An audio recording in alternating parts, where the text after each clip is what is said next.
যোৰহাট সদৰ আৰক্ষীৰ ফুপুলা স্বৰূপ উদঙালে খুমটাইৰ আব্দুল আলী পৰিয়ালে জানিব পৰা মতে বৰখোলা অধিবক্তা আছাদ গুণ্ডা ৰূপ আহি আক্ৰমণ কৰাৰ গুৰুতৰ অভিযোগ যোৱা ইংৰাজী 10/2/2025 তাৰিখে খুমটাই বৰুৱাখাট আব্দুল আলীৰ পত্নী নাজিবুন বেগমক যোৰহাটলৈ চিকিৎসা কৰিবলৈ নিছিল আব্দুলে চিকিৎসা কৰাই আৰু চিকিৎসকৰ পৰামৰ্শ মতে ঘৰলৈ উভতি অহাৰ প্ৰায়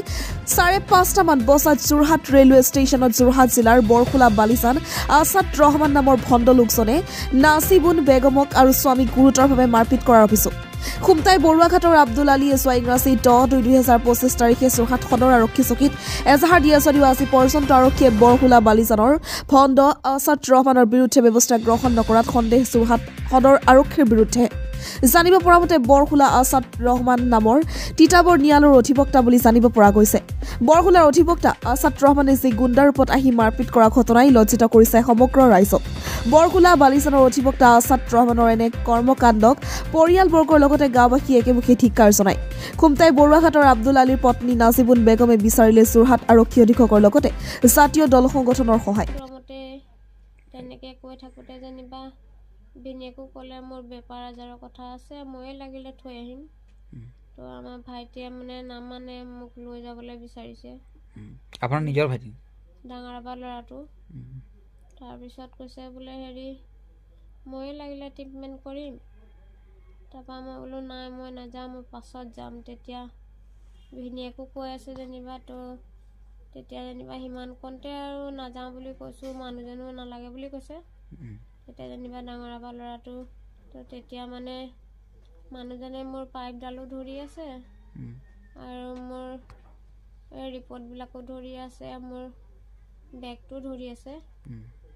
এই হিলাই দিওঁতে যেনিবা মোৰ পাইপডালত মই দুখ পাই পেলাই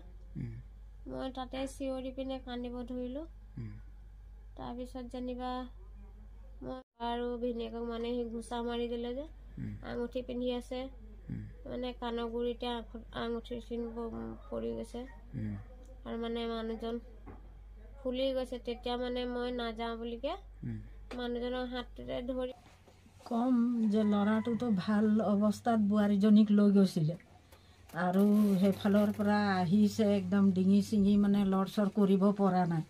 সুধিছোঁ গবা মাৰি ধৰি ল'লে আৰু কান্দিবল ধৰিলে সুধিছোঁ কি হ'ল বোলে নাই বোলে আছাদে বোলে মোক ধৰি পেলা বোলে একদম বোলে পিঠফালৰ পৰা বোলে মাৰি দিছে ঘোঁচা ক'ত মাৰিছে ডিঙিৰ ওচৰত মাৰিছে মূৰত মাৰিছে তাৰপিছত একদম আকৌ বাঁহ বিচাৰিছে মাৰিবৰ কাৰণে আকৌ বোলে শিল বিচাৰিছে তাক মাৰিবৰ কাৰণে তাৰপিছত ল'ৰাটো বোৱাৰীটোক ধৰি থৈছে এটা হাতত পাইপটো ধৰি থৈছে বোৱাৰীটোক একদম এৰাই নাই হাতৰ পৰা মাৰিছে যদিও বোৱাৰীটোক একদম টিপা মাৰি ধৰি থৈছে বোৱাৰীজনী কিবা দুখ পাইছে বোৱাৰীজনী দুখ পাইছে সি কৈছে বোলে এনেকুৱা কৰিব নালাগে বুলি মই বোলে দুখ পাই আছোঁ আপোনাৰ বোৱাৰীজনীক মেডিকেল কিমান দিনৰ পৰা হৈছে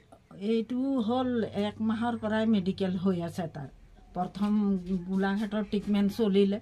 তাৰ লেফাৰ দিলে যোৰহাটত লেফাৰ দিলে তেতিয়া আৰু চিটি এক্সন লিখি দিলে তো সেইটো কাৰণে তাত গৈছিলে তাৰ পৰা ট্ৰিটমেণ্ট কৰাই আহোঁতে প্লেটফৰ্ম পাইছে আৰু সি